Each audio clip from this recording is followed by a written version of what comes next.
Dans ce module, nous allons apprendre la prochaine fonction que nous allons voir maintenant, c'est la fonction replace. Cette fonction permet en fait de remplacer toute l'occurrence que nous allons avoir par une nouvelle expression.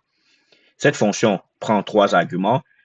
Ça, c'est la chaîne de caractères que nous voulons utiliser. Et maintenant, ici, nous allons avoir le pattern. Le pattern, en fait, c'est l'expression que nous voulons trouver et remplacer par l'expression qui s'appelle le string de remplacement. Donc, dans ce cas-ci, si nous exécutons cette requête, nous allons voir que dans l'expression chapstech, nous voulons trouver l'expression tech que nous allons remplacer avec l'expression technologie. Nous voyons donc que l'expression tech ici a été remplacée par l'expression technologie et le résultat que nous avons ici, c'est chapstech. Donc, si nous mettons ici que as result, ça, nous avons ici le résultat qui est chaps technology. Donc, voilà l'expression tech qui a été remplacé par technology dans l'expression.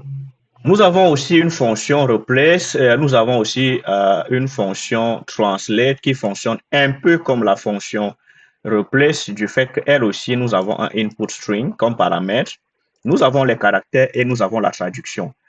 Mais la particularité de translate, c'est qu'elle remplace une expression que ces paramètres soient successifs ou pas. Ça veut dire que quoi? Dans une expression comme celle-ci, la translate, elle est assez puissante parce que elle ici, elle peut remplacer des paramètres à des positions différentes, alors que le replace ici va chercher l'expression complète pour la remplacer entièrement.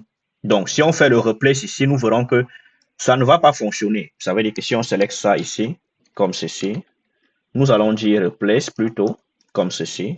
Si nous exécutons ça, nous voyons que nous n'avons pas de changement à la sortie. Nous avons la même expression que nous avons à la sortie.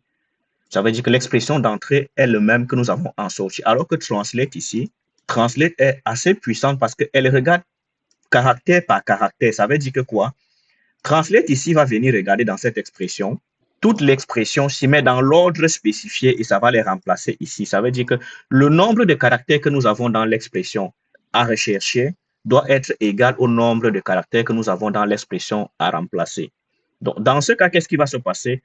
Translate va ici chercher le premier caractère qui est le crochet ouvert ici et ça va le remplacer par la parenthèse ouverte.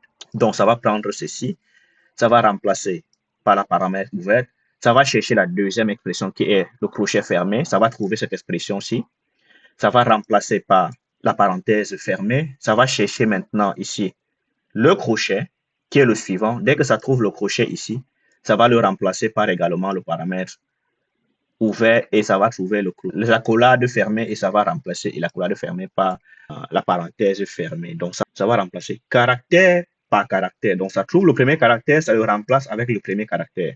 Ça cherche le deuxième caractère, ça remplace par le deuxième caractère ici. Ça cherche le troisième caractère, ça remplace par le troisième caractère ici. Ça cherche le quatrième caractère et ça remplace par le quatrième caractère. Donc, nous pouvons voir ici que translate a converti l'expression en remplaçant tous les crochets et les accolades par tout simplement des parenthèses ouvertes et fermées.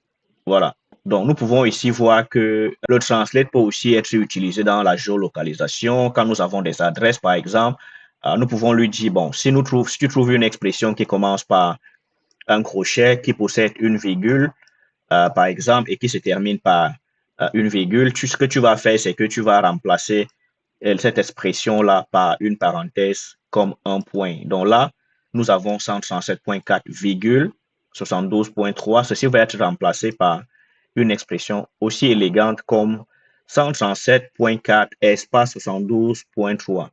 Ça, c'est quelque chose que Replace ne peut pas faire parce que Replace va chercher l'expression identiquement de cette façon-ci pour la remplacer et elle ne pourra pas.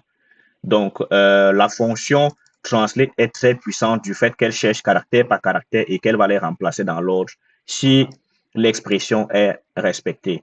Donc, nous allons ici voir encore une des propriétés spéciales, comme nous avons dit, une autre fonction, une autre façon d'utiliser translate ici.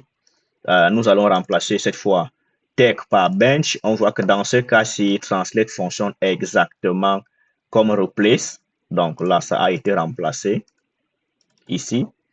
Et nous voyons que nous ne pouvons pas utiliser cette fois, si on fait comme ça, Euh, si on exécute ça, on voit que quoi? On voit que effectivement nous ne pouvons pas utiliser Translate comme nous avons fait dans l'autre cas avec Replace en utilisant technologie parce que la fonction Translate ici nous oblige à avoir le même nombre de caractères dans la fonction, dans le pattern que nous allons chercher et dans l'expression que nous allons utiliser pour remplacer. Donc cette fois, cette méthode-ci, cette fonction-ci n'est pas applicable dans le cas de Translate. Ça va être tout pour ce module. Merci d'avoir été avec nous et abonnez-vous si vous avez aimé nos contenus. Merci.